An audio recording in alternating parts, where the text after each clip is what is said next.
We're on day 2 of the 5-day Crockpot series. Today we're going to do Crockpot Lasagna. I love making lasagna in the Crockpot just because it's less mess, less dishes, I feel like less time consuming. This recipe does have a little more prep work than any of my other Crockpot recipes, but honestly it's not that bad. So let's get started. The first thing you're going to want to do is dice a small to medium sized onion and set that aside. Now we moved over to the stovetop. I'm just going to put a little bit of olive oil into my pan and I'm going to brown up 1 pound of ground beef. If you want to, you can also do a half a pound of Italian sausage and a half a pound of ground beef. I thought it was simpler, especially when you're just trying to save money, just to do the 1 pound of ground beef. After your ground beef is done browning, you can drain some of the grease. I don't have a ton in here, so I'm just gonna leave it to help with the onions cooking. I'm gonna use about a half a cup of onions. My onion made a little bit more than half a cup, so I'll save those for something else. You can also add whatever seasonings you like. This is completely optional, but I'm gonna add a spoonful of our garlic and just some Italian seasoning. That's it, but you can use whatever you want. Now that our onions are cooked through and soft, we're gonna add 2 24-ounce jars of pasta sauce along with a half a cup of water. You're gonna let that simmer for around 5 minutes. I'll also add a little bit of water to the jars of pasta sauce just to get all of the sauce out of the jars. While that's simmering, we're gonna make our cheese mixture for the lasagna. First, you're gonna need your container of ricotta cheese, your mozzarella cheese, 1 egg, and if you have it, some Parmesan cheese. If not, it's fine. And to be honest, the one time I forgot an egg in this, and I don't think anyone could tell, so if you don't have an egg, not a big deal. You're gonna put your whole container of ricotta cheese in the bowl. You're also gonna crack your egg into the bowl.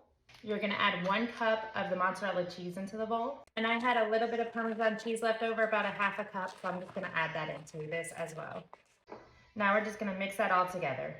I also love garlic around here, so I'm gonna put 1 teaspoon of garlic powder in there, as well as a little bit more Italian seasoning. That's totally optional.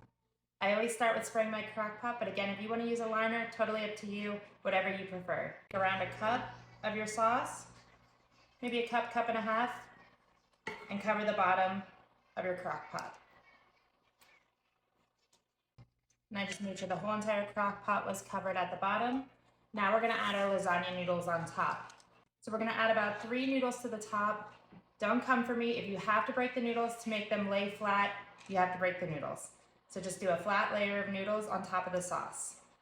After the noodles are in, you're gonna spread some of your cheese mixture on top of the noodles. We're gonna do about 3 layers, so try to use 1/3 of your cheese mixture for the first layer. Now that I did 1 layer, I'm just gonna repeat that same process 2 more times, so 3 layers in total. Now that I'm done with my final cheese layer, I have extra sauce, so I'm just gonna put a tiny bit on top of that.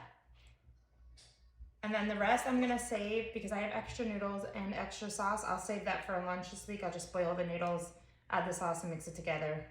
Now you're gonna take another half cup of water and just pour it along the edges. I'm gonna take the rest of our mozzarella cheese, so it's about 1 cup left, and just sprinkle that on top. And now you're just gonna put your lid on and cook this on low for around 4 to 5 hours until your noodles are soft.